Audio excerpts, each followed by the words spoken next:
سورۃ الرحمن، یہ سورت اپنے مزاج اور مطلب کے اعتبار سے سورتوں کے اس گروپ سے تعلق رکھتی ہے جو مکی زندگی کے اس دور میں نازل ہوئی جب آپ صلی اللہ علیہ وسلم کی تکذیب اور مخالفت جوش پر تھی،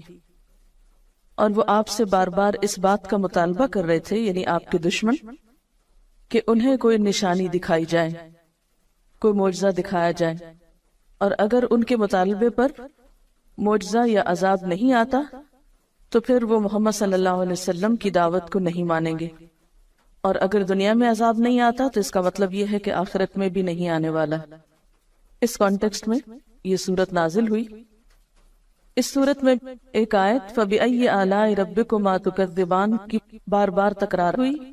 تو یوں لگتا ہے کہ جیسے مخالفین اپنی ضد میں مبتلا تھے، تو اللہ سبحانہ وتعالیٰ کی طرف سے بھی جو کلام آیا اس میں ان کے جواب میں مختلف آیات کو بار بار دہرا کر ان کی ضد کو ختم کیا گیا۔ کسی بھی بات کو بار بار کرنے کا مطلب کیا ہے کہ مخاطب کو وہ حقیقت اچھی طرح سمجھا دی جائے، اس چیز کی طرف توجہ دلائی جائے جس کی طرف وہ توجہ نہ دینا چاہتا ہو۔ قرآن پاک کا یہی انداز دراصل ایک مؤثر انداز ہے کہ وہ مخاطب کے مزاج کو سامنے رکھ کر بات کرتا ہے۔ مخاطب اگر ضد میں مبتلا ہے تو اس کی سوچ کی اصلاح کے لیے ایسا انداز اور اسلوب اختیار کیا گیا ہے کہ وہ سوچنے پر مجبور ہو جائے۔ پچھلی صورت میں بار بار وَلَقَدْ يَسَّرْنَا الْقُرْآنَ لِلذِّكْرِ کی بات ہوئی، اور یہاں کلام کے آغاز میں ہی فرمایا بسم اللہ الرحمن الرحیم الرحمن علم القرآن، رحمان اس نے قرآن کی تعلیم دی۔ اس صورت میں اللہ سبحانہ وتعالیٰ کی بہت سی نعمتوں کا ذکر کیا گیا ہے، اور پھر ان نعمتوں کا احساس بھی دلایا گیا سوالیہ انداز میں فَبِأَيِّ آلَاءِ رَبِّكُمَا تُكَذِّبَانِ کہہ کر کہ تم اپنے رب کی کن کن نعمتوں کو جھٹلاؤ گے۔ حقیقت یہ ہے کہ انسان کو جتنی بھی نعمتیں ملی ہیں ان سب میں بہترین نعمت، اعلیٰ ترین نعمت، اور وہ نعمت جس کا سب سے پہلے ذکر کیا گیا وہ ہے قرآن کی نعمت۔ ساری دنیا کی نعمتیں ایک طرف اور قرآن کی نعمت ایک طرف۔ هُوَ خَيْرٌ مِّمَّا يَجْمَعُونَ،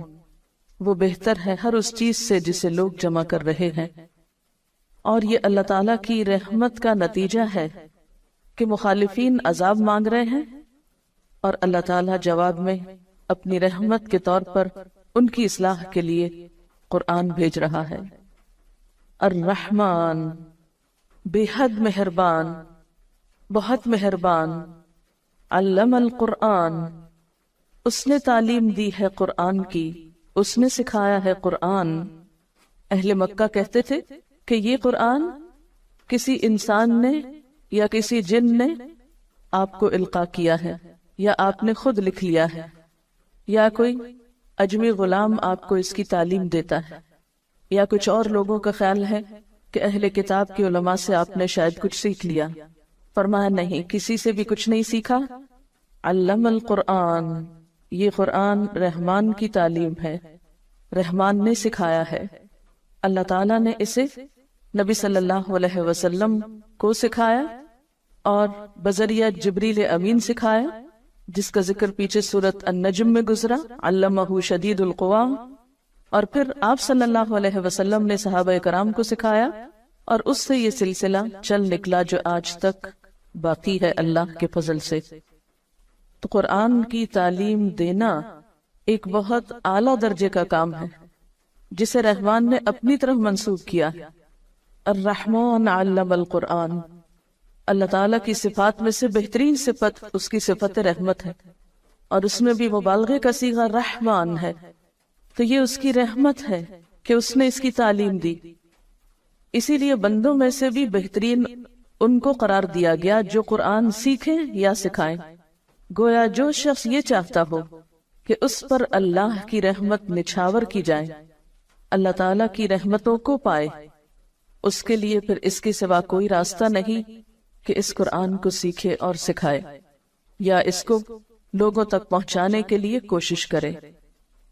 اور یہ حقیقت ہے کہ جو شخص بھی اپنی زندگی، اپنے وقت، اپنے مال، اپنی صلاحیتوں کا کچھ حصہ بھی اس کی تعلیم کو عام کرنے میں استعمال کرے گا، اللہ تعالیٰ اس کی ان تمام چیزوں میں برکت پیدا فرمائے گا اور اپنی خاص رحمت سے نوازے گا۔ اور علامہ کا لفظ باب تفعیل سے ہے، جس کے معنی میں آہستہ آہستہ بتدریج ایک چیز دینا ہوتا ہے، یعنی قرآن پاک یک بارگی نہیں اتار دیا گیا بلکہ تھوڑا تھوڑا کر کے اتارا گیا۔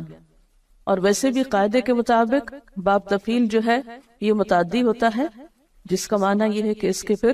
دو مفعول ہوں گے۔ پہلا وہ علم جس کو سکھایا جائے، یعنی پہلا مفعول، اور دوسرا وہ شخص جس کو سکھایا جائے۔ تو یہاں پر علم القرآن میں پہلا مفعول تو قرآن ہے، یعنی قرآن کی تعلیم دی، اور دوسرا کیا ہوگا کہ وہ شخص جس کو دی گئی، یعنی رسول اللہ صلی اللہ علیہ وسلم، اور پھر آپ کے ذریعے سب تک یہ ہدایت پہنچائی گئی۔ تو الرحمن علم القرآن، رحمان نے تو ایک خاص طریقے پر قرآن کی تعلیم دی، آہستہ آہستہ سکھایا، لیکن ہم کیا چاہتے ہیں کہ ایک دم بس پورا کر دیا جائے، چاہے سمجھ میں آئے یا نہ آئے، دل میں اترے یا نہ اترے، عمل کا حصہ بنے یا نہ بنے۔ خلق الانسان، اس نے پیدا کیا انسان کو، اس نے انسان کی تخلیق کی، یعنی انسان بندر وغیرہ سے ترقی کر کے، یعنی جانور سے ترقی ارتقا کر کے انسان نہیں بنا، بلکہ انسان جانوروں سے بالکل ایک الگ مخلوق ہے، مستقل مخلوق ہے۔ خلق الانسان، اس نے انسان کی تخلیق کی، یعنی انسان بطور انسان ہی پیدا کیا گیا، پہلے وہ جانور کے طور پہ نہیں پیدا کیا گیا۔ اور یہاں انسان کا لفظ بطور جنس استعمال ہوا ہے، یعنی سب انسان مراد ہیں۔ یہاں پر اللہ تعالیٰ کی تخلیق کی صفت کا ذکر کیوں کیا جا رہا ہے؟ اس لیے کہ اللہ تعالیٰ نے جو تعلیم دی ہے قرآن کی، یہ اس وجہ سے دی ہے کہ اس نے انسان کو بنایا، وہ انسان کی حقیقت کو پہچانتا تھا، اس کی ضرورت ہدایت کو بخوبی جانتا تھا، اور اس ضرورت کو پورا کرنے کے لیے اس نے قرآن کی تعلیم دی ہے۔ اور آپ دیکھیے کہ جو خالق ہوتا ہے وہ مالک بھی ہوتا ہے،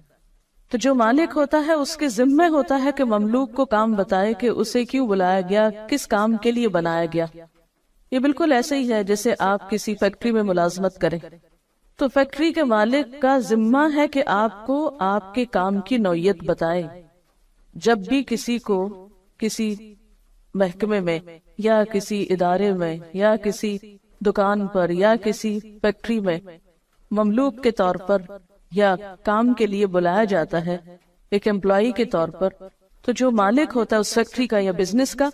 اس کی ذمہ داری صرف یہ نہیں ہوتی کہ لوگوں کو بھرتی کر لے، بلکہ اس کی ذمہ داریوں میں یہ ذمہ داری نہایت اہم ہوتی ہے کہ وہ آنے والوں کو ان کا کام بتائے۔ تو اللہ تعالیٰ نے انسان کو پیدا کیا، وہ انسان کا مالک ہے، انسان اس کے آگے مملوک ہے، لہٰذا یہ اس کی ذمہ داری تھی کہ وہ انسان جیسی مخلوق کو پیدا کر کے عقل دے کر اسے یہ بتائے کہ اسے کس لیے بنایا۔